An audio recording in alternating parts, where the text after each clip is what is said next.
18강 계승의 32장부터 보도록 하겠습니다. 이번 시간에 살펴볼 본문은 파라오, 이집트의 파라오와 사탄의 영적인 연관성, 그리고 그와 관련된 하나님께서 마지막 때 사탄의 운명에 대해서 예언하신 부분, 이것을 우선적으로 보는 것입니다. 32장 12째 달 그 달의 첫날에 주의 말씀이 내게 임하여 말씀하시니라. 인자 이집트 왕 파라오를 위하여 애가를 지어 그에게 말하라. 너는 민족들의 젊은 사자 같으며 너는 바다의 고래 같으니라. 내가 내 강들에서 솟아나와 내 발로 물을 흐리게 하여 그들의 강을 더럽혔도다. 자, 이게 무슨 말씀입니까? 이집트의 왕 파라오가 젊은 사자 같고 바다의 고래 같다라고 했습니다. 자연물 짐승을 비유해서 얘기를 하는데, 성경에서 사자는 좋은 뜻도 있고 나쁜 뜻도 있죠. 그리고 고래라고 했을 때 이것은 나쁜 뜻이죠. 리비아단과 관련이 될 때 고래라는 표현을 쓰기도 하는 것입니다. 그리스도, 유다 지파의 사자, 적그리스도와 사탄 둘 다 사자인데, 특히 사탄은 울부짖는 사자죠. 베드로전서 5장 8절에 너희 대적 마귀가 울부짖는 사자처럼 찾아다닌다, 이렇게 말씀을 했듯이 이것은 사탄의 표현입니다. 내가 내 강들에서 솟아나 내 발로 물을 흐리게 하여 그들의 강을 더럽혔도다. 그 이집트는 나일강을 중심으로 한 나라죠.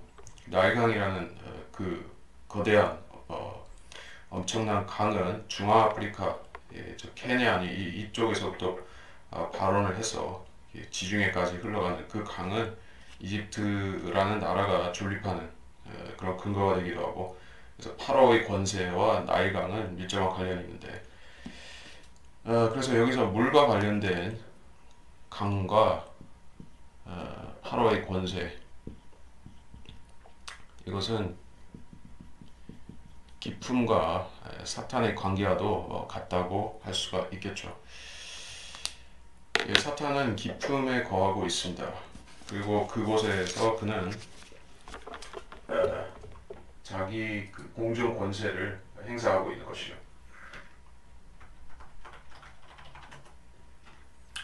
욥기 41장 32절 그는 자기 뒤에 빛을 내는 길을 만드나니 보는 사람이 기품을 회백색이라고 생각하는도다. 이것은 지구상의 어떤 강이나 바다, 호수 이런 것을 말씀하는 것이 아니라 둘째 하늘과 셋째 하늘 사이에 있는 그 공중에 있는 것을 말하는 것이요. 그 둘째 하늘에 있는 기품이 물이 그것이 사탄이 거하는 공간이라는 것입니다. 그래서 그곳에 물을 흐리게 하여 그들의 강을 더럽혔다, 이런 표현이 사탄에 대해서 성립한다면 그것은 기품을 말하는 것입니다.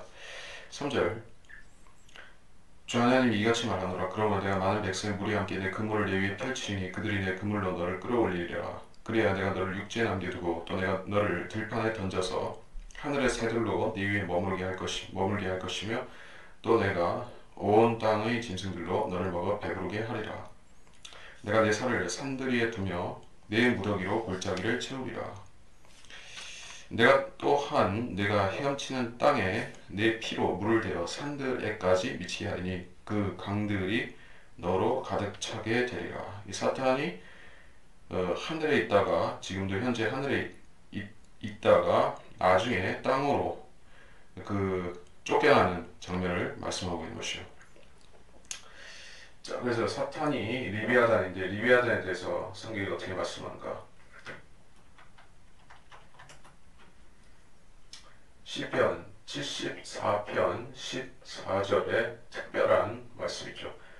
주께서는 리비아단의 머리들을 산산조각 내셔서 그를 광야에 거하는 백성들에게 식물로 주셨나이다. 리비아단의 머리들이 머리가 아니라 머리들이고, 자, 그것이 산산조각 난다. 이 심판을 받는다. 예, 그때 그 리비아단 즉 사탄이 그 음식으로 누구한테 주어진다고 했죠? 광야에 거하는 백성들이다 했습니다. 그래서 계시록 12장에도 나오다시피 광야에 쫓겨나서 한 때와 두 때와 반 때, 즉 1260일 동안 환란을 통과해야 되는 그 유대인들에게 환란을 통과하는 기간 동안에 양식으로 주어지는 그 말씀을 하고 있습니다. 여기서 그것을 다른 말로 하면은 출애굽기에 나온 듯이 그 만나를 주님께서 그 당시에 주셨던 것 같이 앞으로도 유대인들에게 똑같은 방식으로 만나 같은 것이 주어질 것입니다. 이것이 사탄이 심판받는 것과 직결되어 있다. 그래서 하나님 말씀은 어떤 능력이 있는가? 히브리서 4장 12절 하나님의 말씀은 살아있고 능력이 있어 양날인 어떤 칼보다도 예리하여 혼과 영 그리고 관절과 골수를 찔러 가르고 마음의 생각들과 의도들을 판별하느니라. 특별한 언급이 여기 또 나온다 얘기해요. 관절과 골수를 하나님 말씀이 찔러서 가른다 이게 무슨 뜻입니까? 뭐 사람의 관절과 골수를 찔러 가르면 그거는 뭐 하는 거예요? 사람을 식인종이 사람 잡아가지고 이렇게 고기를 해체하듯이 그래 한다는 소리입니까? 하나님 말씀이 그러니까 이거는 인간에게 범상한 인간에게 그렇게 적용된다기보다는 아마겟돈에서 심판을 받을 때 그 악인들이 그렇게 되는 것일 수도 있고 또 사탄이나 또 사탄의 적그리스도의 추종자들 그들이 심판을 받을 때 이렇게 된다고 그 심판을 이렇게 찔러 가른다 이렇게 말씀한 것이지 구원받는 것을 그렇게 얘기한 것은 아니라고 봐야 되는 것입니다. 하여간에 여기서 누군가가 이게 잘리고 토막이 나서 그 음식이 된다는 뜻으로 여기에 말씀하고 있어요. 실질적으로 아마겟돈 심판은 사탄이 이 땅으로 추락하고 나서 한참 뒤에 있지만 적어도 3년 반이 지나야지 그 아마겟돈 전쟁이 있지만 그 전에 일단 사탄은 땅으로 내려오는 것입니다. 그래서 사탄 자체가 누군가에게 먹잇감이 되는 것을 이렇게 말씀하고 있어요. 3절에서 그래서 많은 백성의 무리와 함께 내 그물을 내게 펼치리니 내 그물로 너를 끌어올리리라. 많은 백성의 무리와 함께 많은 백성들, 인간들, 사람들의 눈앞에 사탄이 하나의 그 짐승처럼 나타난다. 그리고 그물로 너를 끌어올리리라. 이제까지 역사적으로 이런 일을 우리가 본 적이 없죠. 있었던 적이 없습니다. 그래서 이걸 과거의 사례로 적용할 수 없고 사탄이 인간의 눈앞에 사탄으로 옛뱀인 사탄이 용으로 등장했던 적은 없었죠. 그런 장관이 이제 어디서 펼쳐지는가? 요한계시록 19장 20장 거기서 적그리스도가 패망할 때 사탄도 같이 패망하면서 사람들 앞에 그 몰골을 드러내는 것이 나오죠.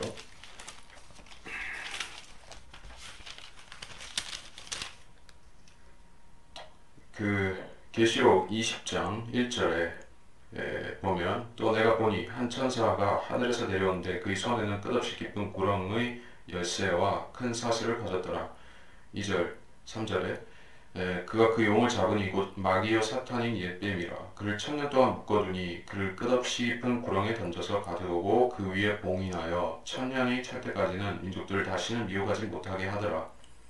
그 후에는 그가 반드시 잠시 동안 풀려나게 되리라. 사탄이 완전히 권세를 잃어버린 것은 아니고 거의 잃어버린 채로 갇힌다는 얘기예요. 그 끝없이 깊은 구렁에 갇힌 것을 여기 말씀하고 있다. 여기서도 사탄이 이제 권세가 축소되고 낮아지고 위치적으로도 그렇고 영적으로도 떨어진 것이 말하죠. 육지로 떨어졌고 이제 먹히기까지 하는 것이요. 4절 그리하여 내가 너를 육지에 남겨두고 너를 들판에 던져 하늘의 새들로 머물게 하고 땅의 짐승으로 너를 먹어 배부르게 하리라. 네 살을 산들 위에 두고 무더기로 골짜기를 채우리라. 자, 이걸 정확하게 이거를 어디다가 적용을 해야 될까? 아까 시편에서 봤던 그 리비아단의 머리를 산산조각 낸다. 그 부분에 1차적으로 되겠지만은 거기서는 광야에 거하는 백성들에게 준다는 부분까지는 얘기했지만 뭐 이런 들판에 던져서 새들이 먹고 땅의 짐승들이 먹고 이렇게 말씀한 대목이 있었는가 말이에요. 그것은 확인이 되지 않고 있죠. 그래서 이것은 아마겟돈을 어떤 상징적으로 말씀한 것이 아니겠는가, 그러한 생각도 해볼 수가 있습니다. 근데 여기서 너라고 했을 때 이거는 사탄 자체를 가리키는 표현이면서 또 파라오라는 한 인간에 대해서 적용이 되는 부분도 있다는 얘기죠. 그래서 여기서 파라오라는 이 지칭은 사탄을 가리키기도 하고 적그리스도를 가리킬 수도 있는 것입니다. 그리고 더 연장선상에서 말하면 적그리스도와 하나가 된 자들, 즉 그 짐승의 표 666을 통해서 적그리스도와 하나로 결합된 그의 추종자들, 백성들, 그를 섬기고 그를 위해 싸우는 자들, 그의 군대, 이런 자들이 여기서 사탄과 동일체로 하나님께 동일 인격처럼 언급이 된 것 같다는 얘기요. 그렇다면 이 장면은 계시록 19장 자체가 될 것입니다. 아마겟돈 전쟁 자체가 될 것이요. 그렇게 보면 뭐 쉽습니다. 실제적으로 그 군대는 땅의 짐승과 하늘의 새들에 의해서 철저히 그 먹히고 그들의 그 독수리들과 그 새들의 좋은 먹잇감이 되죠. 계시록 19장 17절, 또 내가 보니 한 천사가 새에 서 있는데 그가 큰 음성으로 외쳐 하늘 한가운데 날아가는 모든 새들에게 말하기를 와서 위대하신 하나님 만찬에 다 함께 모여 왕들의 살과 최고 대장들의 살과 용사들의 살과 말들과 그 위에 탄 자들의 살과 자유인이나 종이나 작은 자나 큰 자나 할 것 없이 모든 자의 살을 먹으라고 아니라. 자, 이런 짐승들이 고기로 잔치를 벌이는 모습을 우리가 이 장면과 일치시켜서 볼 수가 있겠습니다. 6절에 내가 또한 내가 헤엄치는 땅에 네 피로 물을 대어 산들에까지 미치게 하니 그 강들이 너로 가득 차게 되리라. 내가 헤엄치는 땅, 그 사탄은 원래 물에 거하는 양서류, 파충류, 어류 이런 존재들과 가까운 상징적으로 가깝죠. 그리고 여기서는 나일강을 말씀하고 있는 것인데 실제적으로 모세가 출국하기 전에 그 나일강을 쳐서 피로 만들기도 했었죠. 그리고 대환란 때 보면 두 선지자, 즉 두 증인, 그들이 나타나서 모세의 이적과 엘리야의 이적을 행사할 때 그 물들이 피로 변하는 사건도 또 반복이 되고 있습니다. 자, 그런 피로 변하고 이런 이적들이 단순히 이적이냐 아니면 사탄의 심판 그것과 관련이 있을 것인가? 관련이 있다고 봐야겠죠. 그래서 이게 여기서 사탄이 자신이 심판을 받는 것과 그리고 물이 피가 되는 것 이런 현상하고 상관성이 있는 것 같다는 얘기요. 7절에 보면 7절에서부터 내가 너를 내쫓을 때는 하늘을 가려 그곳의 별들을 어둡게 할 것이며 구름으로 해를 가리리니 달이 그 빛을 내지 못하리라. 하늘의 모든 밝은 빛들을 내가 내 위에서 어둡게 하고 내 땅 위에 어두움을 두리라. 주 하나님이 말하노라. 내가 민족들 가운데서 내가 알지 못하는 나라들 안으로 가져올 때 나는 또한 많은 백성의 마음을 괴롭게 하리라. 참으로 내가 많은 백성을 너를 보고 놀라게 할 것이요 내가 그들 앞에서 내 칼을 휘두를 때 그들의 왕들이 너로 인하여 심히 두려워할 것이며 또 그들은 내가 쓰러지는 날에 각자가 자기 생명을 인하여 매 순간마다 떨 것이라. 그 7절에서 내가 너를 내쫓을 때라고 했을 때, 자, 이거 사탄을 물론 내쫓는다는 얘기죠. 근데 많은 사람들은 사탄이 이미 쫓겨났다 그렇게만 알고 있습니다. 근데 어디로 쫓겨났다 하는 그러한 개념은 없이 어딘가에서 어딘가로 쫓겨났다 이렇게 과거 사건으로서만 사탄의 타락을 대하려고 합니다. 사탄의 추락 또는 그 사탄의 타락 어디서부터 시작되었습니까? 애초에 그는 기름 부음 받은 덮는 그룹이었었죠. 이제 사탄이 반역을 했습니다. 그래서 우주적 그 물심판 그것을 거쳐서 결국에는 지금 기품에 들어가 있습니다. 하늘에 있죠. 아직은 하늘에 있죠. 하늘 나라에서는 쫓겨나서 둘째 하늘에 머물고 있죠. 우리가 살고 있는 이 현 세상, 즉 이 지구에도 그는 지배력을 행사하고 있는 것인데, 사탄이 그렇게 할 수 있는 근거는 아담이 이 땅에 대한 통치권을 범죄함으로 인해서 사탄에게 양도해 버렸기 때문에, 그래서 사탄은 그걸 행사하고 있는 것이에요. 그러니까 지금 현재 사탄은 그 지배력을 둘째 하늘까지 미치고 역사하고 있습니다. 근데 그것을 이제 조만간에 상실하게 된다.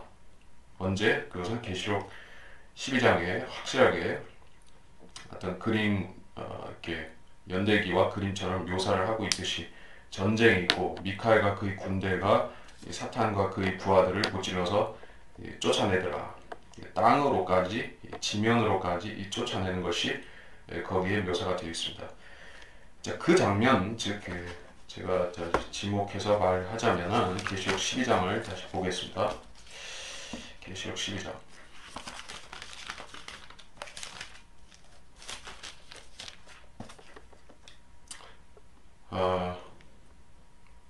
12장, 계시록 12장 3절, 4절. 하늘에 또 다른 이적이 나타났으니 보라, 커다란 붉은 용 한 마리가 있는데 일곱 머리와 10뿔이 있고 그 머리들 위에는 7 왕관이 있더라. 그런데 그의 꼬리로 하늘의 별 3분의 1을 끌어다가 땅에 던지더라. 또 그 용이 그 아이가 태어나자마자 삼키려고 출산하려는 그 여인 앞에 서 있더라. 하늘의 별 3분의 1을 끌어다가 땅에 던졌다. 이게 무슨 말입니까? 하늘의 별 3분의 1이 문자적인 토성, 목성, 금성 뭐 이런 별들 말하는 것이요? 아니면 뭐 무슨 먼 그 외계에 있는 그런 행성이나 뭐 태양 같은 별들을 이렇게 던진다는 얘기요? 땅에 던졌다고 했기 때문에 땅에 내려왔다는 것은 이게 그래서 별이라고 말씀된 것은 이게 천사라고 보는 것이 타당하지 문자적인 별이 이게 아니죠.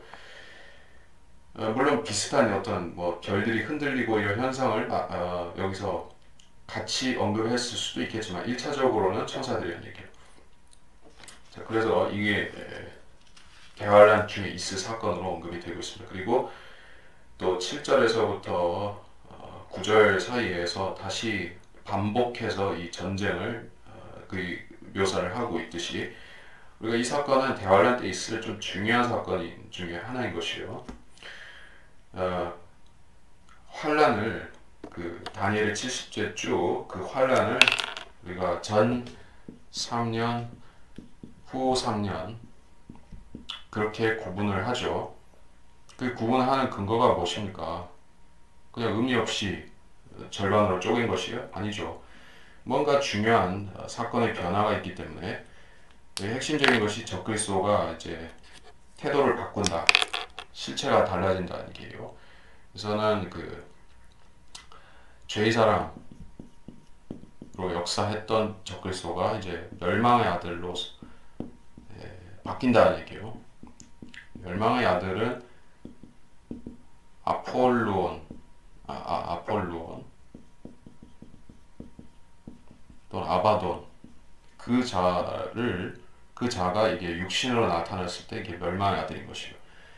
그렇게 되기 위해서는 전제 조건인데 사탄이 이제 포지션이 바뀌어져야 되는 것이에요. 사탄 자체가 쫓겨나서 이 땅으로 내려올 때 죄의 사람이 이제 완전한 멸망의 아들로서 변신을 하게 되는 것입니다.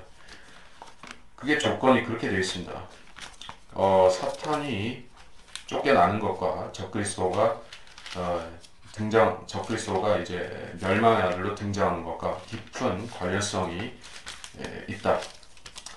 그걸 관련해서 데살로니가 후서를 잠깐 보면 데살로니가후서 2장 6절 7절 이렇게 보면 이제 너희는 무엇이 막고 있는지를 아나니 이는 그가 자기 때에 나타나려는 것이라. 불법의 신비가 이미 활동하고 있나니 현재 막는 자가 있으면 막을 것이나 그가 그 길에서 옮겨질 때까지만 그리하리라. 막는 자가 있대요. 무언가를 막고 있다. 그래서 막는다고 하는 것은 당연히 적그리스도의 어떤 그 3년 반 동안 역사할 그 적그리스도의 등장, 그 파괴자, 멸망시키는 자, 멸망의 아들, 그 자의 등장을 뭔가가 막고 있다. 사탄의 삼위일체, 즉 적그리스도와 그 거짓 선지자 그리고 사탄, 이 삼각 체제가 이게 갖춰지기 위해서는 7년 중에서도 후 3년 반으로 가야 되는 것이요.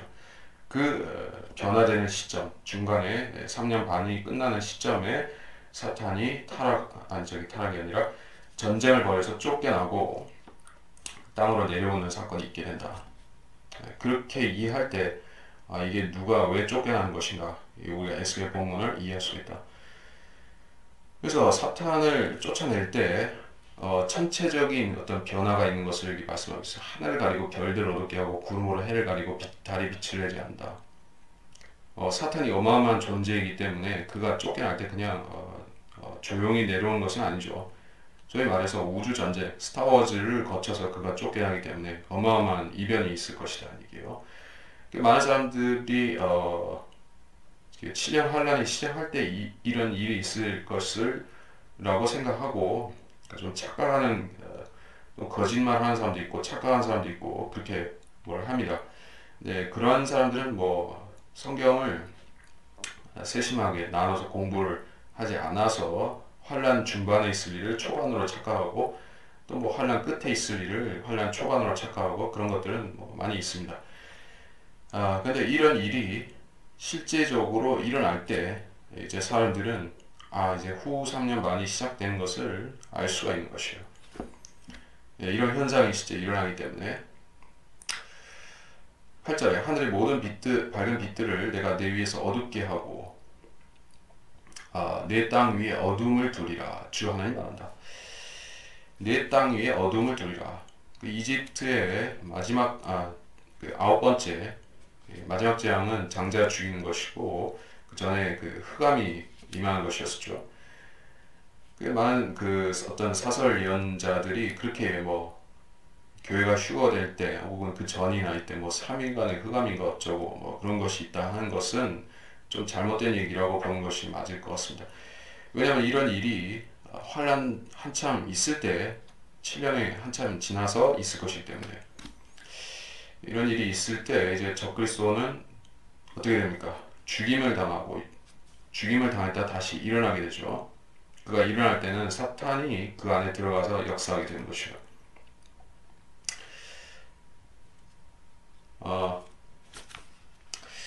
그리고 계시록 19장을 잠깐 또 보겠습니다.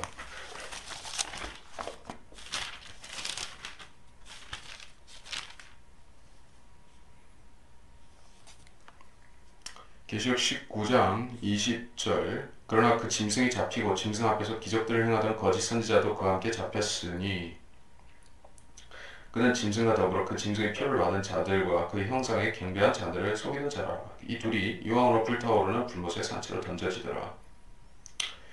이게 마지막 7년 하나 끝에 있을 전쟁, 아마게돈 전쟁의 그 결과를 말씀하고 있죠. 그래서 이것은 해석이 좀 갈릴 수가 있는 부분인 것입니다. 이 에스겔 좀 전에 봤던 본문이 환란 끝에 아마게돈 전쟁이냐, 계시록 12장에 그 사탄이 7년 중간에 내려오는 그 장면을 말씀한 것이냐, 약간 좀 애매한 부분이 있죠. 그래서 7절에서 내가 너를 내쫓을 때 라는 이 표현이 어디로 내쫓는다는 것이냐, 하늘에서 쫓겨나는 것이냐, 땅에서 끝없이 깊은 구렁으로 쫓겨나는 그걸 말하는 것이냐, 해석이 좀 달라질 수가 있는데, 이 현상, 하늘의 별들이 가려지고 해와 달이 어두워지고 이것은 명백히 환란 끝에도 있을 현상으로 말씀을 하고 있기 때문에 이거 환란 끝일 수도 있다는 얘기예요. 아닌 게 아니라 계시록 6장 12절, 13절 그런 장면에서 보면 해가 머리털로 짠 천같이 검어지고 다른 피처럼 되고 이런 현상이 있죠. 요해서에도 있다시피 자, 이 현상은 7년의 진짜 끝에 있을 현상이고 그래서 이게 좀 장면이 서로 좀 섞여 있는 듯이 보이기도 합니다. 어쨌든 중요한 것은 이게 지금 이 시대에 있을 일은 아니고 대화를 시작하기 전에 있을 일도 아니라는 것은 확실하죠. 예, 그 점은 확실합니다. 9절 내가 민족들 가운데서 내 멸망을 내가 알지 못하는 나라들 안으로 가져온다. 민족들 가운데서 내 멸망을 네가 알지 못하는 나라들 안으로 가져온다. 나는 많은 백성의 마음을 괴롭게 하리라. 이게 적그리스도의 멸망을 네가 알지 못하는 나라들 안으로 가져온다. 적그리스도가 모든 나라, 모든 왕국을 그가 똑같이 동일하게 정복하고 지배하지는 못하죠. 왜냐하면 그는 이 지상에서 한정된 시간 동안 한정된 권세만을 행사하고 3년 반 동안 그 절대 독재를 하다가 쫓겨나기 때문에 그래서 그의 압제를 싫어하는 자들이 당연히 있을 것입니다. 예, 그 속으로 싫어하고 증오하는 자들이 있을 것이요. 그리고 또 어떤 사람들은 애증을 갖고 있을 것입니다. 적그리스도는 우리에게 필요한 존재, 우리를 그 신세계 질서, 우리를 그 밝은 세상으로 인도해주는 존재, 그렇게 여전히 믿는 자들도 있을 것입니다. 그래서 적그리스도의 멸망, 그가 예수님께 멸망당하는 그때 많은 백성들의 마음이 괴롭게 될 것이다. 그래서 이것을 어디에 비교할 수 있습니까? 그 독재자들은 항상 애증의 존재라는 사실을 우리가 생각해 볼 수가 있습니다. 예, 모든 사람에게 철저히 이 미움을 받는 독재자는 별로 없습니다. 뭐 조금은 있겠죠. 근데 히틀러라든지 스탈린이라든지 모택도 그 광적인 추종자들이 있었었고 과거에 지금도 있고 또 싫어하는 사람들은 또 광적으로 싫어하고 극과 극으로 갈라지죠. 하여튼 간에 100% 증오만 받는 사람은 없다는 얘기예요. 더더군다나 적그리스도는 처음에 시작할 때 화려하고 거창하게 빛의 천사처럼 등장해서 기술 6장에 힘을 타고 근사하게 나오죠. 멸류관 쓰고 그런 자이기 때문에 그가 멸망할 때도 사람들을 고통에 빠뜨린다는 얘기예요. 상실감에 빠뜨릴 것이다. 10절 참으로 내가 많은 백성 너를 보고 놀라게 할 것이요 내가 그들 앞에서 내 칼을 휘두를 때 그들의 왕들이 너로 인해 심히 두려워할 것이며 또 그들은 내가 쓰러지는 날에 각자가 자기 생명을 인해 매순간가 떨 것이다. 너를 보고 놀라게 할 것이다. 왜 놀라는가? 그들 앞에서 내 칼을 휘두른다. 적그리스도가 일상적인 평범한 방법으로 죽거나 멸망되고 그러지 않죠. 계시록 19장을 다시 보면 그가 멸망하는 것은 보통 사람같이 망하는 것이 아닙니다. 예수님께서 직접 그를 붙잡아서 산채로 불못에다 던지는 그러한 무시무시한 광경이 나오죠. 유황으로 불타오르는 불못에 산채로 던져지기 때문에 하나님의 직결 심판, 직접 심판을 받아서 이렇게 멸망하는 것이요. 그래서 사람들이 이걸 보고 두려워하는 것입니다. 네가 쓰러지는 날에 각자가 자기 생명을 인해 매순간마다 떨 것이다. 자, 적그리스도가 망했으면 이제 그의 추종자들, 그의 백성들, 그를 따랐던 자들도 표를 받고 했던 자들도 다 같이 운명을 해야겠죠. 같은 운명에 처하게 되겠죠. 그것을 말하는 것이요.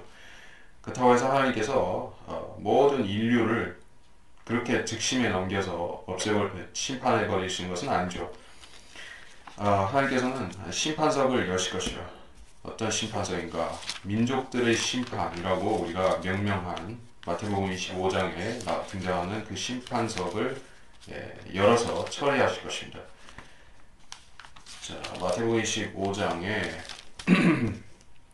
31절부터 쭉 그 끝에까지 그 내용인데 거기에 보시면은 양과 염소 이야기를 하고 있습니다.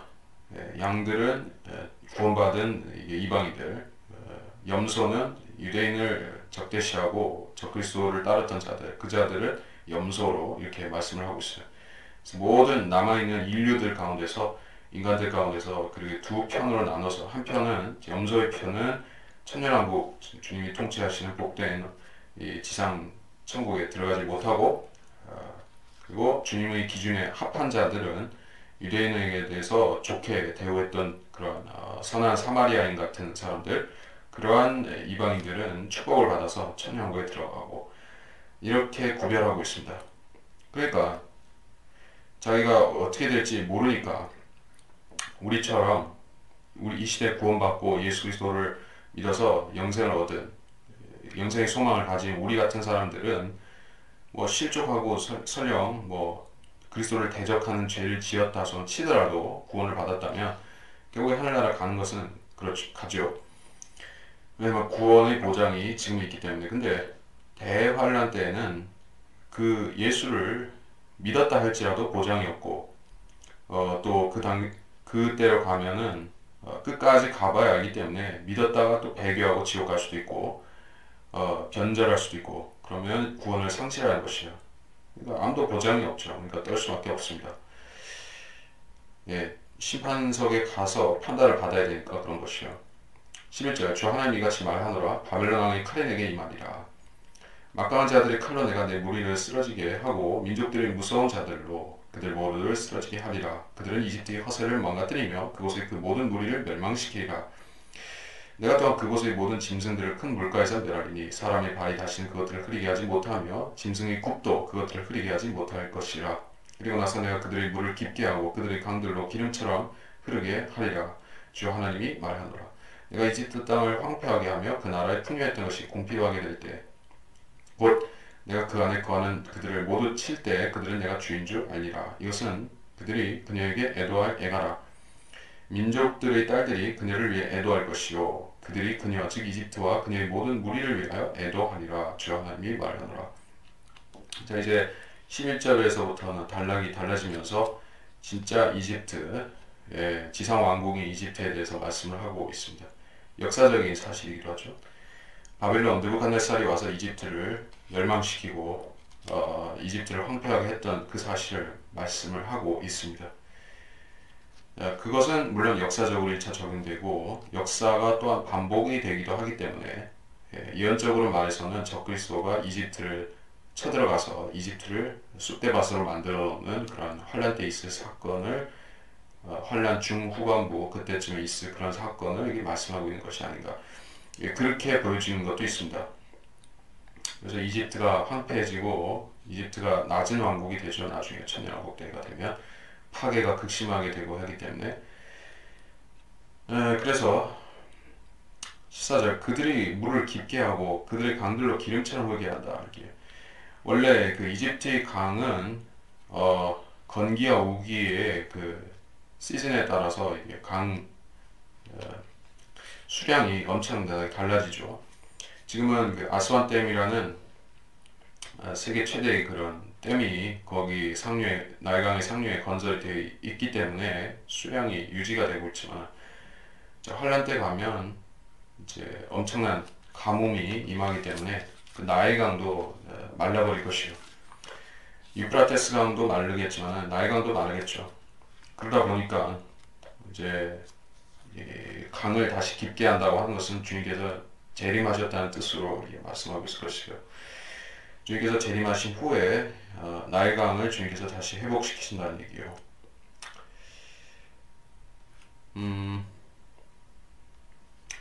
그래서 17절부터 다시 보겠습니다. 12째 해 그달의 15일에도 주의 말씀 내게 임하여 말씀하시니라. 인자야 이집트의 무리를 위해 통곡하고 그들 즉 그녀와 유명한 민족들의 딸들을 구렁으로 내려가는 자들과 더불어 땅의 아랫부분들에 던지라.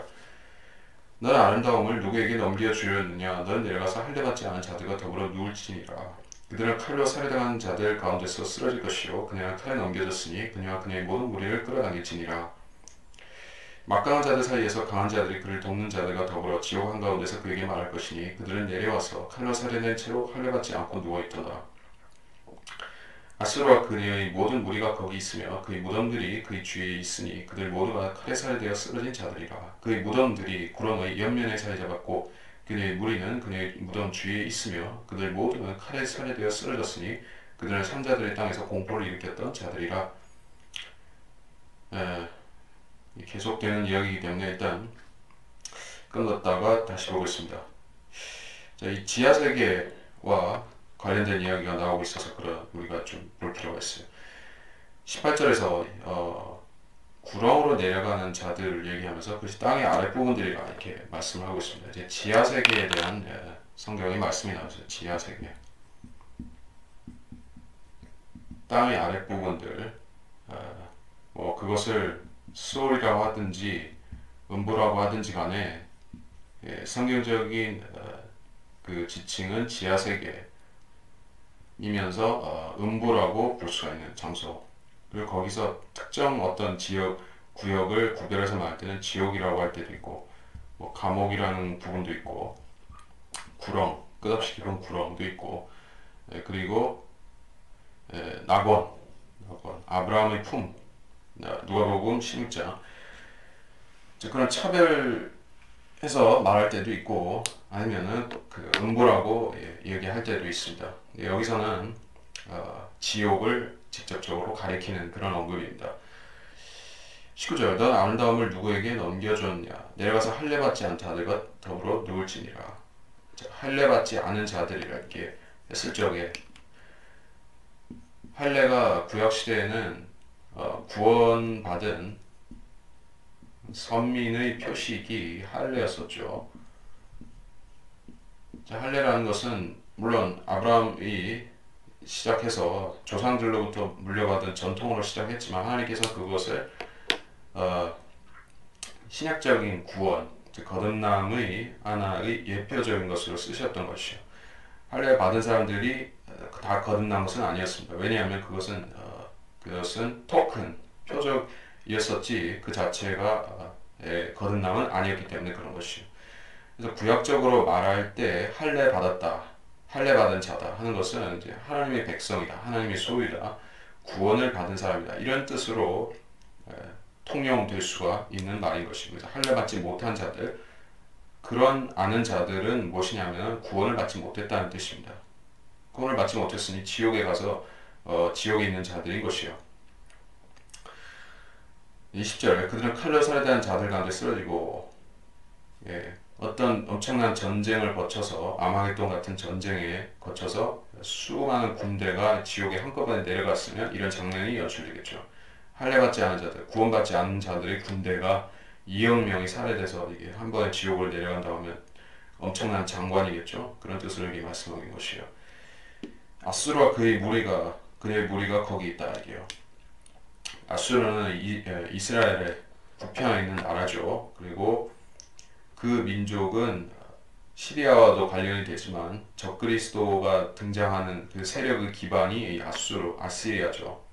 이게 아수르를 얘기하고 있는 것은 적그리스도가 끌고 오는 그의 세력, 그의 군대를 표현했다고 알 수가 있는 것입니다. 산자들의 땅에서 23절, 산자들의 땅에서 공포를 일으켰던 자들, 그렇게 말씀하고 있습니다. 누가 그렇게 했습니까? 역사적으로 흉포하고 잔인하고 세계의 다수를 전반적으로 지배하고 정복했던 자들이 많이 있죠. 몽고족이 있고, 또 흉포함으로 명성을 떨쳤던 그 바이킹족이 있고, 그리고 뭐 사라센 제국이라든지 뭐 오스만 터키라든지 뭐 많이 있지만은 제일 악명을 떨쳤던 고대의 그런 흉포한 족속이 아시리아죠. 아시리아. 산자들의 땅에서 공포를 일으켰습니다. 아시리아인들을 두려워하고 떨었으니까. 이게 재판이 그 반복이 되는 것이 바로 적그리스도의 군대인 것이에요. 산자들의 땅에서 그들은 공포를 일으킬 것입니다. 그러다가 한 번에 멸망당해서 이제 지하로 내려간 것을 말씀하고 있어요. 24절, 그녀의 무덤 주위에 엘람과 모든 무리가 있다. 이 엘람이라는 것은 이제 페르시아, 이란이나 그 근처를 말씀하는 것인데, 그 자들도 결국에는 적그리스도의 편에 가담해서 싸우다가 멸망당해서 내려온 것을 말하는 것이에요. 아수르도 그렇고, 이라크 쪽도 그렇고, 엘람, 이란 쪽도 그렇고 다 이 모슬렘 종교를 믿고 있는 자들이죠. 그래서 그들은 이스라엘을 언젠간 공격할 자들인 것이요. 그것이 대화랑 끝이 될 것이고, 그 모슬렘들이 한 번에 살육당해서 내려온 것입니다. 25절, 그들을 그녀의 모든 무리와 더불어 살해된 자들 가운데 그녀에게 한 침상을 마련하였으며 그녀의 무덤들은 그녀의 주위에 있고, 그들 모두는 할례받지 않았으며 칼에 살해된 자들이라. 그들의 공포가 산자들의 땅에 일어났지만 그들은 구렁으로 내려가는 자들과 더불어 그들의 수치를 짊어졌으며 그는 살해된 자들 가운데 누웠도다. 침상을 마련했으며, 이것은 어떤 상징적인 표현이 될 수가 있겠습니다. 자, 죽음이 잠을 자는 것이다 이렇게 말씀한 것이 아니라 그들이 무기력하게 순종적으로 그 누워 있는 것을 말씀한 것이에요. 어, 무기력하다는 것을 강조하기 위해서 침상에 누워 있는 병자처럼 그러한 모습을 얘기를 한 것이에요. 지옥에 있는 자들은 그 악인들, 엄청난 악인들, 뭐 이 지상에서 흉포하고 잔인무도함을 떨쳤던 그 자들도 거기서는 고통당하는 그 약한 짐승에 불과한 것이요. 그래서 여기서는 이 침상을 말했다는 게요. 그리고 그녀의 무덤들은 그의 주위에 있고, 자, 이 무덤을 지하세계와 연관시켜서 앞에서도 그렇고 이 무덤과 무덤들을 이야기를 하고 있다. 그렇다면 무덤이 그 무슨 지하세계와 연관성이 있어서 이렇게 말씀한 것인가? 무덤, 자, 무덤은 죽은 시체를 묻는 곳이 무덤이죠. 무덤과 저는 그 지하세계, 지옥의 유사성을 얘기를 하는 것이요. 성경에서 무덤을 얘기할 때는 비유적으로 지하세계에 있는 그 죄인들의 비참함을 말씀할 경우가 있습니다. 문자적인 무덤이 지옥에 있어서 그 지옥에 혼들이 몸과 함께 가 있다는 뜻이 아니라 또는 뭐 지옥이 단순히 무덤이라는 뜻이 아니라 여기서는 이 자들의 멸망한 자들의 총체적인 운명을 그 이야기를 하다 보니까 무덤이 나온 것이에요. 무덤에 시체가 있고 지옥에는 혼들이 그 썩은 내를 풍기면서 벌레들 같은 형상이 되어서 있죠. 그래서 상관이 있다는 얘기예요. 무덤에 썩어진 그 시체들, 물론 지금 이 현 시대에는 뭐 의인이 죽든 악인이 죽든 거듭난 사람이 죽든 뭐 세상 악인이 죽든 간에 무덤에서 그 냄새 풍기고 썩고 하는 것은 똑같이 되지만은 우리가 무덤에 있는 시체들을 볼 때 그 심판을 우리가 연상할 수가 있는 것이요. 지하 세계에 있는 그 자들의 그 몰골을 우리가 생각할 수가 있다. 자, 그래서 여기서 무덤을 얘기하는 것입니다. 26절. 거기에 메섹과 투발과 그녀의 모든 무리가 있고 그녀의 무덤들은 그의 주위에 있으며 그들은 산자들의 땅에 그들의 공포를 일으켰지만 그들 모두는 할례받지 아니하고 칼에 살이 되었도다. 그들은 살례받지 않은 자들 가운데서 엎드러진 용사들 즉 그들의 전쟁 무기를 가지고 지옥에 내려간 자들과 함께 눕지 아니할 것이며 것이니 그들은 칼을 자기들이 머리 밑에 두었으나 그들의 산자들의 땅에서는 용사들의 공포가 되었을지라도 그들의 죄악들은 그들의 뼈 위에 있으리라. 참으로 너는 할례받지 않은 자들 가운데서 부서질 것이요 칼에 살해된 자들도 그들과 더불어 누우리라. 여기서 구별된 또 별개의 무리들이 있더라 이게요. 메섹과 투발 그녀의 모든 무리. 메섹은 모스크바, 투발은 토볼스크. 러시아를 또는 뭐 중앙아시아 카프카스, 러시아 이런 지역을 여기 말씀하고 있는데 여기서 에스겔에서 우리가 뒤에 38장에서 보게 되겠지만 어떤 전쟁이 일어나는데 곡과 마곡의 최고 통치자 그가 일으키는 전쟁, 곡이 일으키는 전쟁이 있을 것인데 그 전쟁이 이 곡 메섹과 투발의 통치자가 일으키는 전쟁이고 거기에 세계 열나들이 가세하는 것을 이렇게 말씀하고 있듯이 이 어떤 세계적인 전쟁을 일으키는 자들이 있어요. 아마겟돈 전쟁은 아니고 또 다른 전쟁입니다. 그 전에 있을 아마 그런 전쟁인 것이요. 이스라엘을 대적하는 전쟁에 먼저 패해서 죽은 자들이 있어요. 그게 환란이 시작하고 한참 뒤에 아마겟돈 전쟁이 끝날 때 일어나고 거기서 죽은 자들은 이 자들 메섹과 투발에서 죽은 자들하고는 별개죠. 그러니까 여기 무리가 다른 것이요. 그녀의 무덤들은 그의 주위에 있으며 공포를 일으켰지만 그들은 할례받지 아니고 칼에 살해되었도다. 할례받지 않았다는 것도 강조하고 있죠. 구원을 받지 못한 사람들이. 이 시대에 구원받은 사람들은 어디에든 다 있죠. 군대에도 있고 병원에도 있고 학교에도 있고 어디든 있습니다. 근데 대환란 때 가게 되면은 그때는 구원받은 사람들은 광야에 있거나 뭐 쫓겨다니거나 뭐 목베임을 당하거나 그렇게 분리가 되죠. 자동 성별이 되어 있죠. 구원을 받지 못한 사람들은 짐승의 표 666이라는 것으로 서로 하나로 단결되어 있죠. 그래서 New World Order 신세계 질서 아래 하나로 되어 있고, 믿는 사람들은 또 별개의 무리가 되어 있는 것이요. 그래서 여기서 할례받지 않은 자들이 구원을 받지 못한 자들이고, 이들이 100%라는 얘기요. 이 악한 자들의 군대는 할례받지 못한 자들이 100%다. 그들을 할례받지 않은 자들 가운데서 엎드려진 용사들, 그들의 전쟁 무기를 가지고 지옥에 내려가는 자들과 함께 눕지 않을 것이다. 할례받지 않은 자들 가운데 엎드려진 용사들이죠. 용사들이라고 했을 때 용사들, 하나님의 아들들과 관련된 표현입니다. 타락한 하나님의 아들들이 타락한 천사들이죠. 자, 마지막 아마겟돈 전쟁이 있을 그때는 용사들이 나타납니다.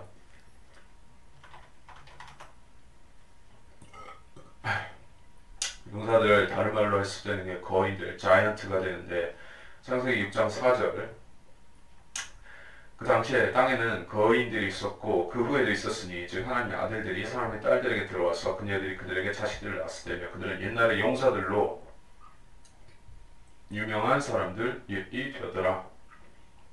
용사들, 우리가 주목해야 될 표현입니다.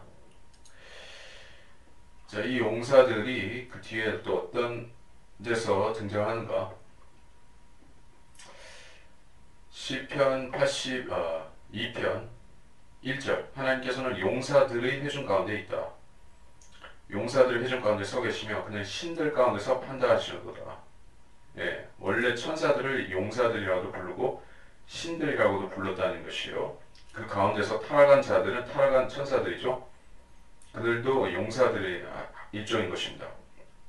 시편 89편 6절에도 용사들의 아들들 중에 누가 주와 같이 될 수 있으리까? 예, 이런 말씀이 있었고,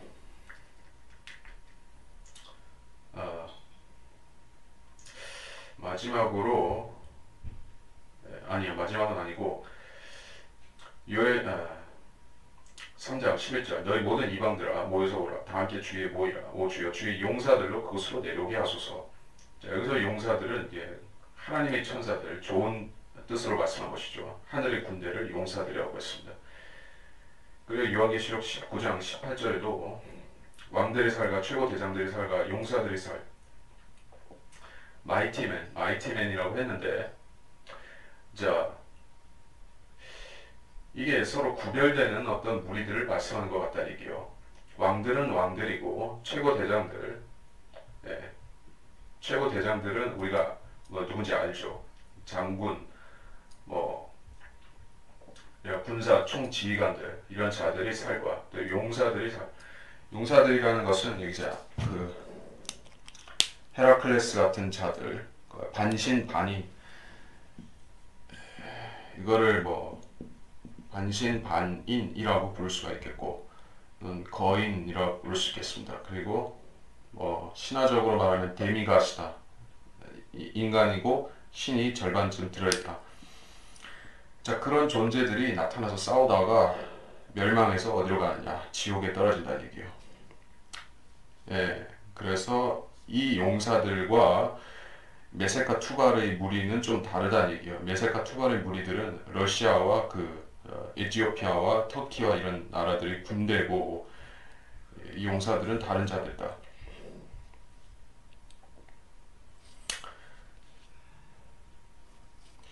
이 18절, 참으로 너는 할례받지 않은 자들 가운데 부서질 것이고 칼로 살해된 자들과 더불어 누우리라. 29절, 거기에 에돔과 그녀의 왕들과 모든 고관들이 있으니 그들이 힘과 더불어 칼에 살해된 자들 곁에 누워있도다. 그들을 할례받지 아니하고 구렁을 내려가는 자들과 더불어 누우리라. 거기나 살해당한 자들과 더불어 내려간 북쪽의 고관들 모두와 모든 시돈인들이 있으며 그들은 그들의 공포와 더불어 그들의 힘을 부끄럽게 여기는도다. 또한 그들을 할례받지 아니하고 땅에 칼에 살해된 자들과 더불어 눕고 구렁으로 내려간 자들과 더불어 그들의 수치를 짊어지는도다. 에돔이 나왔습니다. 에돔이라는 이곳은 그 로마를 가리킬 수도 있습니다. 왜냐하면 성경에서 붓다라고 할 때 에돔은 붉은 그 뜻이죠. 에서가 자기 장자권 상실한 거는 붉은 팥죽 때문이죠.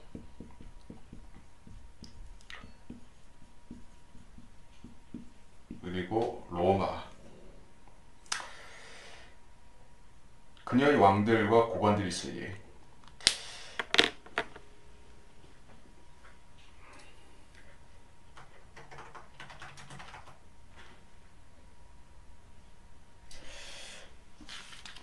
그래서 하나님께서 에돔을 직접적으로 말씀하실 수도 있고 아니면 여기서 에돔으로 상징된 로마를 말씀할 수도 있다는 얘기예요.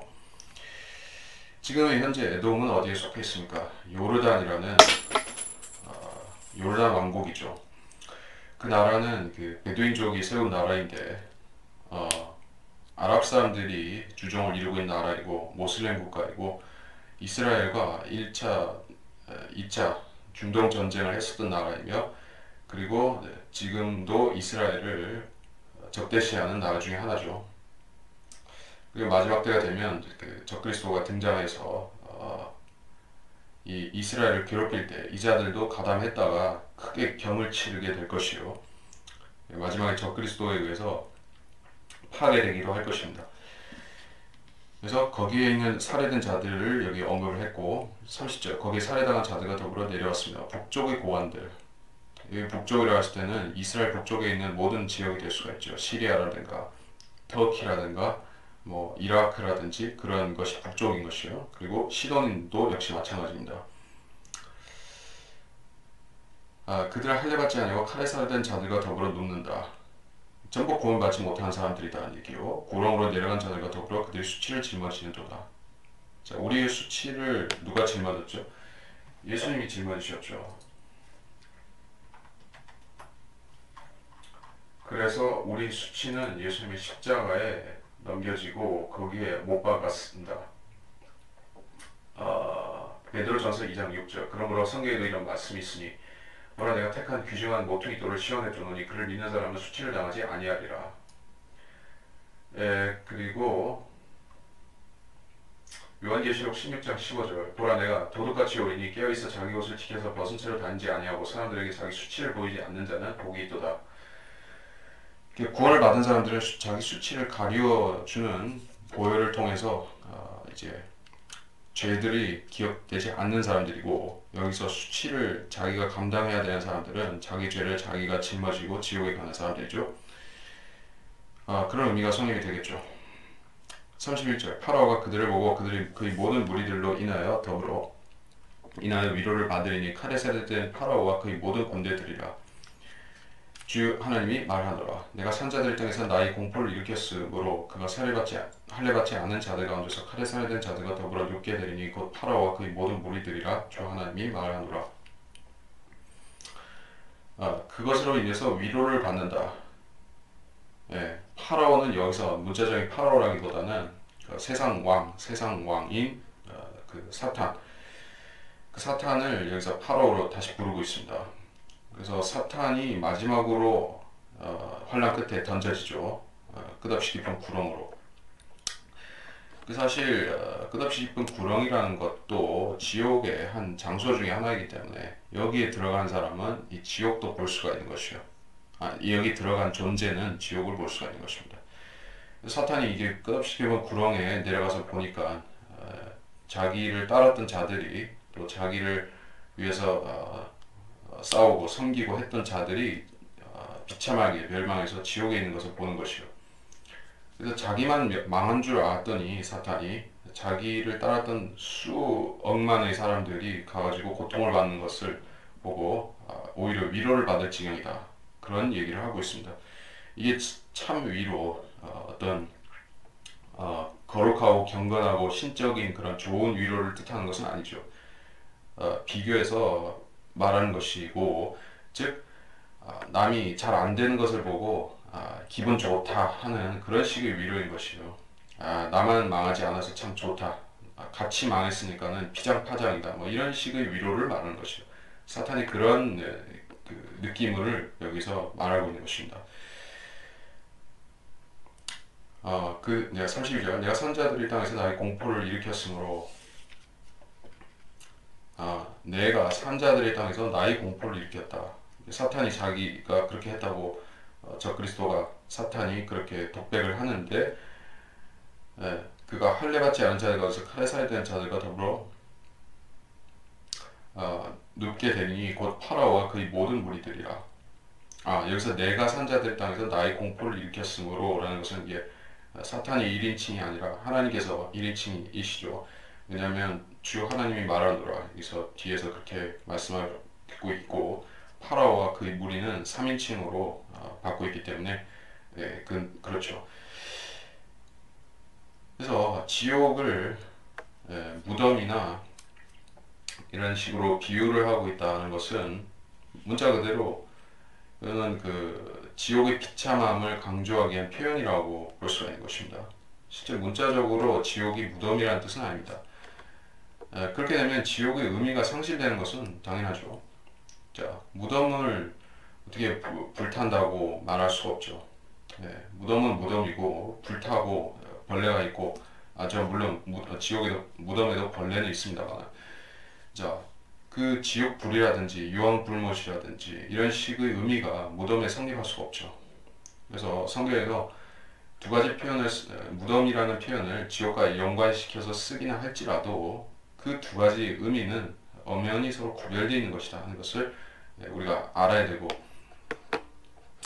그걸 잊어버리게 되면 여호와 증인들이나 안식교나 또 지옥을 부정하고 약화시키고 믿지 않으려고 하는 그런 각종 이단 교리들에 우리가 감염이 될 수가 있겠죠. 그것을 피하기 위해서 우리가 반드시 성경적인 지옥에 대해서 확고하게 각 구절들을 가지고 정립해 놓은 상태에서, 또 지옥이 어떤 연유로 해서 존재하고 그 지옥의 환자들이 최종 운명이 어디서 어떻게 결정되는가, 즉 그것은 물론 요한계시록 20장에서 결정이 되겠지만, 자, 그것까지 우리가 철저하게 알고 있어야지만 지옥에 대해서 다른 말을 가르치는 그러한 거짓 교사들에게 안 속을 수가 있는 것입니다. 아무리 이론적으로 뛰어난 뭔가 학문적으로 뛰어난 무슨 성경 가르침을 한다 할지라도 어떤 목사, 어떤 성경 교사, 어떤 성경을 잘 가르친다고 하는 누군가가, 어떤 강사가 나타나서 다른 것은 다 정상적으로 말하다가 지옥에 대해서 부정한다든지 지옥을 약화시킨다든지 혼의 수명 혹은 혼이 지옥에 갔다가 나중에 소멸된다라든지 이런 식으로 가르치고 전파하는 사람을 보거든 그 사람의 전반적인 다 가르침은 마귀인 것입니다. 하나님께서는 모든 사람이 구원을 받고 진리의 지식에 이르기를 원하신다. 그 말씀은 이게 우선순위를 우리가 따져보라는 얘기예요. 구원을 받는 것이 1차적이고 진리 지식에 이르는 것은 그 후순위인 것입니다. 구원도 안 받고 진리 지식에 도달할 수가 없습니다. 또 진리 지식에 도달하려면 먼저 구원을 받아야만 됩니다.